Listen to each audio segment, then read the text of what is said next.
sida caadiga ah idaacadda BBC-da qaybteeda laanta afka Soomaaliga ayaa qabata doodo maalmaha Jimcaha taasi oo ay kaga hadasho xaaladaha la xidhiidha Soomaalida hadba arrimaha taagan ee ay laantu soo qaban qaabiso. Shantii bishan koowaad oo ahayd maalin Jimcaha waxa ay dood wadaag ku soo qaadatay heshiiskii afgarad ee kowdii bishan Addis Ababa ku dhexmaray ra'iisul wasaaraha Itoobiya Abiy Ahmed iyo madaxweynaha Jamhuuriyadda Soomaaliland Mudane Muuse Biixi Cabdi kaasi oo dhigay in Itoobiya hesho 20 kilomitir oo isku wareega oo bada iyo saldhigga ciidamada badda ee Itoobiya halka Itoobiyana ay Somaliland aqoonsan doonto arrintaasi oo dawladda Soomaaliyana ay ka hortimi waa arrintii ay ku saabsanayd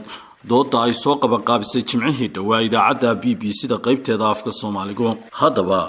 doodani oo socotay waqtiga ku dhawaad saacada waxaa labada dal ee Somaliland iyo Soomaaliya uga qayb galay wasiirada wasaaradaha warfaafinta ee labada dhinac Mudane Cali Xasan Maxamed Cali Mareexaan wasiirka wasaaradda warfaafinta Somaliland iyo Daawud Aweys oo ah wasiirka wasaaradda warfaafinta Soomaaliya waxaana ku wehelinayay Dr. Axmed Cali Khayre oo ay idaacadda BBC-du ku sheegtay sharciyaqaan bartay qaanuunka kana haysta shahaadada PhD-da oo isna sidoo kale ay Aweys ku wada sugnaayeen magaalada Muqdisho ee xarunta Soomaaliya. Intaasi kadib waxaa si toos ah loo guda galay bilowgii dooda iyadoo uu wariyuhu ku bilaabay wasiirka wasaaradda warfaafinta Somaliland oo weydiiyay falcelintii ka dhalatay heshiiskaasi taasi oo Mudane Cali Mareexaan tilmaamay in dawladda Somaliland ay si dhow ula socotay dhammaanba falcelimihii kala duwanaa ee dawladihii arrintaasi ka hadlay waxaana wasiirka warfaafinta Somaliland sheegay in dhammaanba dalalkii ka hadlay arrintaasi ay si weyn u soo dhaweeyeen arrinta heshiiska Somaliland taasi oo Mudane Cali Mareexaan wasiirka wasaaradda warfaafinta Somaliland uu tilmaamay in dawladda Somaliland ay si dhow ula socotay dhammaanba falcelimihii kala duwanaa ee dawladuhaasi arrintaasi ay kaga hadleen waxaana wasiirka warfaafinta Somaliland sheegay in dhammaanba dalalkii ka hadlay ay si weyn u soo dhaweeyeen arrinta heshiiskaasi Somaliland oo ay ahayd arrintaasi marka horeba arrin ay Somaliland filaysay maadaama oo dalka Itoobiya uu aqoonsaday Somaliland. Intaasi kadib waxaa mikrofoonka la hordhigay wasiirka wasaaradda warfaafinta ee dawladda Soomaaliya Daawud Aweys waxaanu ku tiraabay in dhammaanba dawladihii ka hadlay ay sheegeen in la ilaaliyo qawaaniinta dalka Soomaaliya taasi oo ula jeeday in aanay cidna ogolayn heshiiskaasi waxaanu intaasi ku daray in hadalkii uu madaxweynaha Jamhuuriyadda Somaliland Mudane Muuse Biixi Cabdi jeediyay kadib markii uu ku soo laabtay dalka Somaliland oo ahaa in Soomaaliya ay ka xuntahay horumarka Somaliland waxa uu Aweys sheegay in uu hadalkaasi ahaa mid qalada maadaama uu heshiiskan loo baahnaa in lala galo maamulka Soomaaliya. Hadalkaasina waxa uu markhaati cad u noqday hadalkii madaxweynaha Jamhuuriyadda Somaliland ee ahaa in Soomaaliya ay ka xuntahay horumarka Somaliland maadaama uu hadalka Aweys ka muuqanayay isku hor imaad iyo habqan dhinaca xog la'aanta waxaanu si habqan ugu tiraabay isaga oo baalmaray khudbadii uu Xasan Sheekh Soomaaliya arrinta heshiiskaasi kaga hadlay ee uu yiri haddii heshiiska la gelayo waxay ahayd in wadadeeda loo maro hadalka Xasan Sheekh oo dulucdiisu ahayd in aanay diidanayn heshiiska balse ay doonayaan in maamulka Soomaaliya lala galo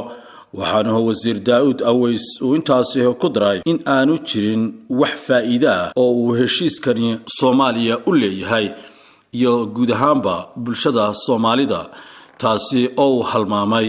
in madaxweynihii ka horeeyay Xasan Sheekh waqtigan madaxweynaha ka dawladda Soomaaliya oo ahaa Maxamed Cabdilaahi Farmaajo inuu dawladda Itoobiya uu kula heshiiyay ilaa 4 dekedood oo uu ballan qaaday in uu siin doono amaba ka kirayn doono dawladda Soomaaliya inuu ka kirayn doono dawladda Itoobiya halkaasina waxaa ka muuqanaysay in aanu wariyihii dooda xidhiidhinayay amaba doodaasi qaybinayay inaanu waxba ka weydiinin isbarbardhigga labadan dawladood waxa ay ku kala duwan yihiin maadaama oo dawladda Soomaaliya ay aaminsan tahay inay ku qurux badnayd oo kaliya in iyadu ay bixiso dekadaha Soomaalida. Axmed Cali Khayre oo idaacadda BBC-du markii hore ay ku sheegtay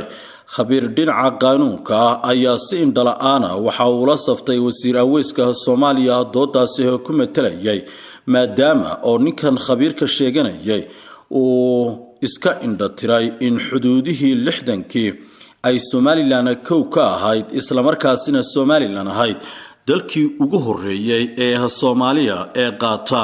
xornimada iyo madax banaanidii 60kii inkasta oo wariyaha doodaasi qaybinayay ay ka muuqanaysay aqoon dhanka saxaafadda iyo dhexdhexaadnimada dhinaca daadihinta dooda haddana waxa xulashadiisa ka muuqanaysay in uu khabiir uu ku sheegay in uu aqoon durugsan u leeyahay qawaaniinta shuruucda caalamiga kaasi oo markiisii horeba ka soo jeeday dawladda iyo maamulka Soomaaliya dadka qaar ayaa tilmaamaya in sharci ahaan labada dhinac ee doodu dhexmartay in looga dhigi lahaa sharci yaqaan shakhsi aan labada dhinac midna la xiriirin oo aan matalin dhinaca kalena wasiirka wasaaradda warfaafinta Somaliland oo la tilmaamayay in uu door weyn ka ciyaaray doodaasi ayaa carabka ku adkeeyay sida ay u wada safan yihiin Daawud Aweys iyo khabiir ku sheegay doodiisu marin habaabsanayd waxaanu wasiirka warfaafinta Somaliland mudane Cali Marreexaan uu ku tilmaamay ninkaasi advocate oo macnaheedu yahay qareen u doodaya dawladda Soomaaliya oo aan ahayn khabiir dhinaca qawaaniinta caalamiga aqoon u leh doodaha noocan oo kala ay bulshada qaybaheeda kala duwan waxa ay tilmaamayeen isla markaasina ay hafarta ku fiiqayeen in ay qurux badnaan lahayd khabiirada marka la soo qaadanayo in ay noqdaan kuwo dhex u noqon kara maadaama oo ay foolxumo weyn ka muuqanaysay doodan maadaama oo wasiirka wasaaradda warfaafinta Somaliland ay guud ahaanba labadii dhinac noqdeen dhinac kaliya oo ahaa khabiir ku sheegaasi iyo wasiir aweyska warfaafinta ee dawladda Soomaaliya